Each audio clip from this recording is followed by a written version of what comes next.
Hi అండి, welcome back RN cute vlogs. మనం వెళ్ళే టెంపుల్స్లో ఇదైతే 4th టెంపుల్ అండి. అప్పనపల్లి టు అయినవెల్లి రీచ్ అయిపోయాం మనము. అయినవెల్లి అంటే అమలాపురంకి 12 కిలోమీటర్ల దూరంలో అయితే ఈ అయినవిల్లి ఉంటుందండి. ఈ అయినవిల్లిలో వినాయకుడు స్వయముగా వెలిసారంట. వినాయకుడికి ఫస్ట్ టెంపుల్ కట్టింది అయితే ఈ అయినవిల్లిలోనే కట్టారంటండి. ఈ అయినవిల్లు కట్టిన తర్వాత కాణిపాకం పుణ్యక్షేత్రంగా మారిందంటండి. అది ఎలా మారిందో నేను చెప్తాను. అయినవిల్లి టెంపుల్ 100 సంవత్సరాలు 1000 సంవత్సరాల కిందట కాదంటండి, కలియుగంలోదంటండి. అంటే చాలా పురాతనమైన టెంపుల్ అండి ఇదైతే. మేము వెళ్ళేసరికి అయితే 2 అయిందండి. అప్పటికే డోర్ క్లోజ్ చేస్తారు. మేమైతే బయట నుంచే దేవుడు కనిపించారు, దండం పెట్టుకున్నాము. మీకు కూడా చిన్న వీడియో అయితే తీసి పెట్టాను, మీరు కూడా చూడండి. కలియుగంలో సాక్షాత్తు వినాయకుడు వచ్చి ఇక్కడ యాగం చేస్తూ ఉండగా వినాయకుడు రూపం చూసి ఇక్కడ ముగ్గురు అయితే నవ్వారంటండి. ఆ ముగ్గురిని కూడా వినాయకుడు శపించారంటండి. మళ్ళీ వచ్చే జన్మలో మోగ గుడ్డి చెవుడిగా పుట్టాలని అయితే వినాయకుడు అయితే శపించారంటండి. వాళ్ళు చేసిన తప్పును తెలుసుకుని వినాయకుని క్షమాపణ వాళ్ళు ముగ్గురు కోరగా అప్పుడు వినాయకుడు వచ్చే జన్మలో నా విగ్రహం మీ వల్లనే స్వయం విగ్రహం బయటపడుతుంది, నా స్పర్శతో మీ శాపం తొలగుతుందని అయితే వరం ఇచ్చారంటండి. అలా కాణిపాకం వినాయకుడు వాళ్ళ ముగ్గురు వల్లనే బయటపడ్డారండి. ఇది కాణిపాక వినాయకుడికి అయినవిల్లికి ఉన్న సంబంధం అండి. ఇక్కడ ప్రతిరోజు కూడా యాగం అయితే చేస్తారండి. ఇక్కడ క్షేత్రపాలకుడు కాలభైరవ స్వామి అండి. ఇలా ఈ విధంగా అయినవెల్లిలో మనం దర్శనం అయితే అయిపోయిందండి. ఇప్పుడు అయినవెల్లి నుంచి కుండలేశ్వరం వెళ్తున్నాం. గూగుల్ తల్లి అయినవెల్లి టు కుండలేశ్వరం గో. అమ్మయ్య, కుండలేశ్వరం అయితే జాయిగా రీచ్ అయిపోయామండి. కుండలేశ్వరంలో శివయ్య అయితే ఉంటారండి. ఇక్కడ శివయ్యను కుండలేశ్వర స్వామి అని అయితే పిలుస్తారండి. ఈ టెంపుల్ కూడా కలియుగంలో ఉన్న టెంపుల్ అంటండి. ఇక్కడ శివలింగాన్ని అయితే గౌతమి మహర్షి ప్రతిష్ఠించారంటండి.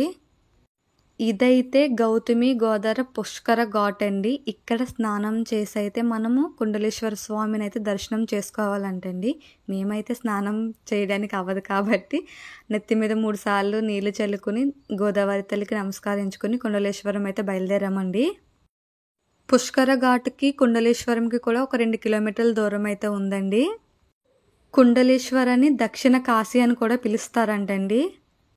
చాగంటి కోటేశ్వరరావు గారు కాశీ వెళ్ళినప్పుడు అక్కడ ప్రధాన అర్చకులు మీరు కుండలేశ్వరంలో దర్శనం చేసుకున్నారని అడిగారంటండి.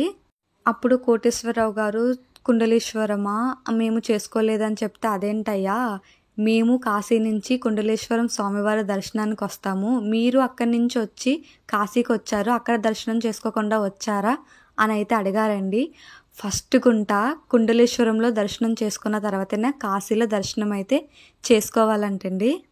మళ్ళీ అయితే టెంపుల్ క్లోజ్ చేశారండి. మేము బయట నుంచే కూడా స్వామివారిని చూసాము. ఈ స్వామివారిని లోపల అద్దం ఉంటుందంటండి. ఫస్ట్ అద్దంలోంచి అయితే చూడాలంటండి. కానీ లోపలికి అయితే వెళ్ళడానికి మాకు అవ్వలేదండి. ఇంకా ఇలా ఈ విధంగా కుండలేశ్వరం దర్శనం కూడా అయిపోయిందండి. ఇప్పుడు Kundaleswaram to Yanam go Google తల్లి. హలో డ్రైవర్ గారు, చూసుకొని నడపండి, యానం వస్తుంది. Stop Yanam stop. మనమైతే యానం రీచ్ అయిపోయామండి. యానంలో అయ్యప్ప స్వామి టెంపుల్ ఒకటి ఉందండి. నెక్స్ట్ శివలింగం ఉంటుంది. అదైతే చూడడానికి అయితే వచ్చామండి మేము. నేనైతే యానం దిగిన తర్వాత నాకైతే ఒక డౌట్ అయితే వచ్చిందండి. అది గోదావరి వాటర్లా ఉంది, తర్వాత సముద్రము వాటర్ కూడా మిక్స్ అయినట్టుంది. అక్కడ ఒక తాతని అయితే అడిగాను, తాత ఇది గోదావరి వాటరా లేకపోతే సముద్రమా అంటే అతను 2 మిక్స్ అమ్మా అని చెప్పారు. మీకేమైనా తెలిస్తే కామెంట్ పెట్టండి. యానంలో ఈ వాటర్ 2 మిక్స్ అవుతుందా లేకపోతే గోదావరి లేకపోతే బీచ్ గోదావరి అయితే నేను అనుకుంటున్నాను. మీరైతే ఏమనుకుంటున్నారో కామెంట్లో పెట్టండి. మేమైతే ఒకే రోజులో మొత్తం 11 టెంపుల్స్కి అయితే వెళ్దాం అనుకున్నామండి. కానీ టైం అయితే సరిపోలేదు. మొత్తం 11 టెంపుల్స్లో 3 టెంపుల్స్ అయితే మిస్ అయిపోయామండి.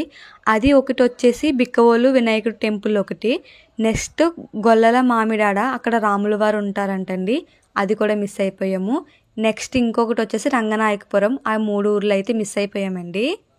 మేము వెళ్ళేసరికి యానంలో అయ్యప్ప స్వామి వారి టెంపుల్ క్లోజ్ చేశారండి. అంటే మేము 3కి వెళ్ళాము, అక్కడ 5కి అలా తీస్తారంట. మళ్ళీ నెక్స్ట్ ఊరు కూడా క్లోజ్ అయిపోద్దని మేమైతే వెళ్ళిపోయామండి. పక్కన గంగమ్మ వారు అయితే ఉన్నారు, ఆవిడని దర్శనం చేసుకుని వెళ్ళామండి. ఇప్పుడు మనం వెళ్ళే టెంపుల్ కోటిపల్లి అండి. యానం నుంచి కోటిపల్లి అయితే వెళ్తున్నామండి. ఈ కోటిపల్లిలో మనం ఏ పూజలు చేసినా కూడా కోటి ఫలాలు అయితే ఇస్తుందంటండి. అందుకే ఈ ఊరిని కోటిపల్లి అని అంటారంట. కోటిపల్లి శివాలయంలో 2 శివలింగాలు అయితే ఉంటాయండి. అది ఒకటి ఇంద్రుడు ప్రతిష్ఠించింది, ఇంకొకటి చంద్రుడు ప్రతిష్ఠించింది. ఇంద్రుడు ప్రతిష్ఠించిన శివలింగం అయితే ఉమాకోటేశ్వర స్వామి అని అంటారంటండి. చంద్రుడు ప్రతిష్ఠించింది సోమేశ్వర లింగం అని అయితే పిలుస్తారంటండి. ఇక్కడ ఇంద్రుడు ప్రతిష్ఠించిన కోటేశ్వర స్వామి లింగంలో ఆ గుడిలో ఇంకెప్పుడు కూడా శివలింగం పై దాకా వాటర్ అలా ఊరుతూనే ఉంటుందంటండి. ఆ పూజారి మార్నింగ్ పూజ చేసినప్పుడు ఆ వాటర్ అంతా తీసేస్తారంటండి. మళ్ళీ నెక్స్ట్ డే వచ్చి చూసినప్పటికి విగ్రహము పై దాకా అలా వాటర్ ఊరుతూనే ఉంటుందంటండి. అది వీడియోలో కొంచెమే తీసాను, ఎందుకంటే ఆ వీడియో తీసినప్పుడు పూజారి అయితే చూస్తారండి, వీడియో తీయకూడదని చెప్పారు. కానీ మనమైతే కొంచెం తీసి పెట్టాము, వీడియోలో ఉంటుంది చూడండి, సరిగ్గా చూడండి, ఎందుకంటే కనిపించరు, అది కొంచెమే తీసాను నేను. ఇంకా చంద్రుడు ప్రతిష్ఠించిన సోమేశ్వర లింగం అయితే చాలా చిన్నగా ఉంటుందండి. లింగం అయితే చాలా చిన్నది. ఈ గుడిలో మనం చూసేందుకు 1,000,000 జన్మల పుణ్యం అయితే ఉండాలంటండి. అందుకు మీకు ప్రత్యేకంగా చూడమని అయితే చెప్తున్నాను. ఇంకా ఈ విధంగా మన కోటిపల్లిలో దర్శనం అయితే పూర్తయిపోయిందండి. ఇంకా ఇప్పుడు కోటిపల్లి నుంచి ద్రాక్షారామ అయితే వెళ్తున్నాము. ద్రాక్షారామకి అయితే మనం రీచ్ అయిపోయాము. ద్రాక్షారామ వచ్చేసరికి 7 అయితే అయిందండి. అందువల్ల వీడియో అయితే క్లారిటీగా అయితే కనిపించట్లేదు. వీడియో తీస్తే క్లారిటీగానే కనిపిస్తుంది, కానీ మన ఫోన్ అంత క్లారిటీ కాదు, మన కెమెరా అంతా లేదు, నార్మల్గా అయితే ఉంటుంది. నైట్ అయిపోవడంతో నెక్స్ట్ వీడియో క్లారిటీ లేకపోవడంతో ద్రాక్షారామంలో అయితే సరిగ్గా అయితే వీడియో తీయలేదండి. అందుకని వీడియోని స్లో మోషన్లో పెట్టి ద్రాక్షారామం హిస్టరీ చెప్పడానికి స్లో మోషన్లో అయితే వీడియో అయితే పెట్టానండి. ద్రాక్షారామం గురించి చెప్పే అవసరం లేదు, అది చాలా పుణ్యక్షేత్రం అని అందరికీ తెలుసు. అన్ని లింగాల్లో కల్లా ద్రాక్షారామ సామలకోటలో కూడా శివలింగం ఒకేలాగా ఉంటుంది. అన్ని లింగాల్లో కూడా ద్రాక్షారామ శివలింగం చాలా పెద్దగా అయితే ఉంటుందండి. శివలింగం చిన్నప్పటి నుంచి కూడా అలా పెరుగుతూ చాలా పెద్దదైతే అయ్యిందంటండి. ఇంకా పెరుగుతూ ఉండడంతో శివలింగం పైన అయితే ఇంకా పెరగకుండా పైన మేకైతే కొట్టారంటండి. ఇంకా అప్పటి నుంచి కూడా శివలింగం పెరగలేదండి, ఇంకా అలాగే ఉన్నది. దేవుడు ఉన్నాడని ఇలాంటి విషయాలే నిదర్శనం అండి.